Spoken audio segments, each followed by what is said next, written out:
Salam sejahtera saya mengucapkan kepada Puan Latifah. Nama saya Tan Sing Hui dari kelas P18. Hari ini saya ingin membentangkan kajian kes aplikasi teori rasional emotif tingkah laku, iaitu dalam menangani isu pekerja kurang bersemangat bekerja. Seterusnya ini adalah isi kandungan pada hari ini. Yang pertama adalah pendahuluan, kedua latar belakang kes, ketiga senario masalah kes, keempat aplikasi teori dan teknik kaunseling. Yang terakhir adalah kesimpulan. Yang pertama kita lihat kepada pengenalan pada hari ini. Tujuan kajian kes hari ini adalah untuk meneroka masalah yang dihadapi oleh klien di tempat kerja. Pilihan terapi rasional emotif tingkah laku (RBT) sebagai pendekatan utama dalam membantu klien. Menurut Ellis 1973 dan 74, emosi dan pemikiran adalah berkaitan rapat dan tidak boleh dipisahkan. Manusia selalu mengamalkan pemikiran tidak rasional dan bertindak secara tidak rasional. Bagi Ellis, gangguan emosi adalah disebabkan oleh pemikiran-pemikiran yang tidak rasional. Maksudnya, apa yang mempengaruhi emosi manusia adalah pemikiran. Okey, seterusnya kita lihat kepada latar belakang kes hari ini. Klien merupakan seorang pekerja di syarikat perabot yang sudah bekerja selama 5 hingga 6 tahun. Kegerapan masyarakat meningkat disebabkan oleh projek baharu. Klien merasa bos tidak suka padanya kerana tidak dipanggil untuk memberi pandangan dalam mesyuarat. Kekeliruan klien mengenai kekurangan kebolehan menyebabkan persepsi negatif. Rasa tidak puas hati dan kehilangan minat dalam kerja. Mengambil cuti dengan kerap. Okey. Seterusnya kita lihat kepada senario kajian kes. Senario masalah ini. Yang pertama, bos tidak memberi perhatian kepada klien semasa mesyuarat. Jadi dia tak panggil klien untuk menjawab ataupun memberi pandangan dalam mesyuarat tersebut.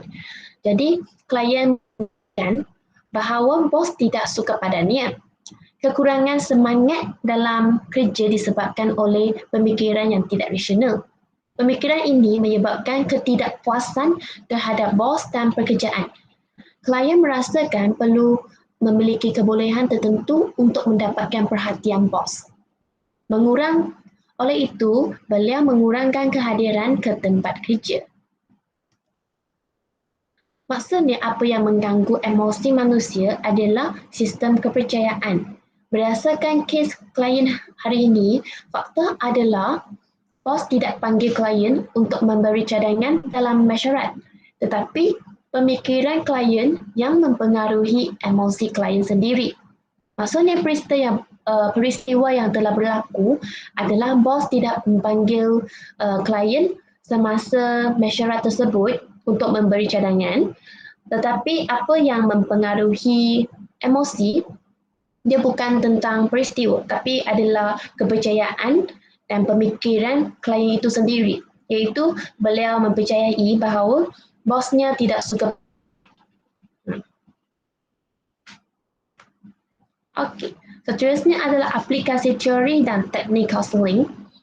Dalam konteks teori tingkah laku rasional emotif, iaitu RBT, fokus diberikan kepada sistem kepercayaan individu yang boleh merasional atau tidak rasional. Pemikiran klien bahawa bos tidak suka saya, ia adalah satu contoh yang jelas bagaimana kepercayaan yang tidak rasional dapat menghasilkan emosi yang negatif dan sikap yang merosot. Pemikiran klien yang menghasilkan pernyataan berikut, iaitu bos tidak suka saya, adalah kerana beliau mengamalkan idea pemikiran yang rasional, iaitu mungkin dia mempercayai saya mesti disayangi dan mendapat persetujuan persetujuan daripada bosnya. Okey, bagi Alice, gangguan emosi adalah disebabkan oleh pemikiran-pemikiran yang tidak rasional, di mana klien berasa sedih dan kecewa adalah kerana beliau beranggap bosnya tidak suka padanya. Manakala bos tidak suka padanya hanya satu pemikiran yang diamalkan oleh klien. Ia bukan adalah satu fakta yang dapat dinampak, tapi dia adalah pemikiran iaitu mindset yang ada dalam otak dan hati klien tersebut saja. Okey, seterusnya kita lihat kepada model ABC. Dalam model ini saya belum letak D dan E sebab sesi kaunseling belum belum dijalan dengan sepenuh. Ada lagi sesi yang seterusnya. So hari ini saya akan mentangkan A, B, C sahaja. Okey, dalam A adalah merujuk kepada peristiwa yang telah berlaku, iaitu klien tidak dipanggil oleh bos semasa mesyuarat untuk memberi cadangan. Yang B adalah belief system, iaitu sistem kepercayaan yang diamalkan oleh klien, iaitu bos tidak suka saya. Yang C adalah akibat. Klien berasa sedih dan kecewa sehingga tidak bersemangat untuk menghadir ke syarikat. Okey. Dalam teori ini saya telah mengaplikasikan teknik kerja rumah. Okey. Saya sudah pesan kepada klien saya untuk memerhatikan dua perkara dalam mesyuarat yang seterusnya. Okey, iaitu pertama, adakah orang yang sering dipanggil untuk memberi cadangan atau bersuara dalam mesyuarat? Yang kedua adalah berapa orang yang dipanggil selama mesyuarat tersebut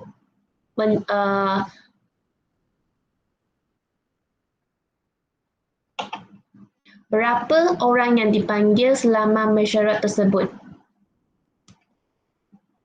Okey. Secara ringkasnya, teori RBT adalah satu teori yang sesuai untuk membantu klien menangani masalah yang sedang mengganggu beliau. Hal ini kerana melalui sesi kaunseling yang telah dijalankan, pengaji berpendapat apa yang mengganggu klien adalah pemikiran yang tidak rasional di mana beliau beranggap bosnya tidak suka padanya. Okay. Sampai sini sahaja. Sekian. Terima kasih.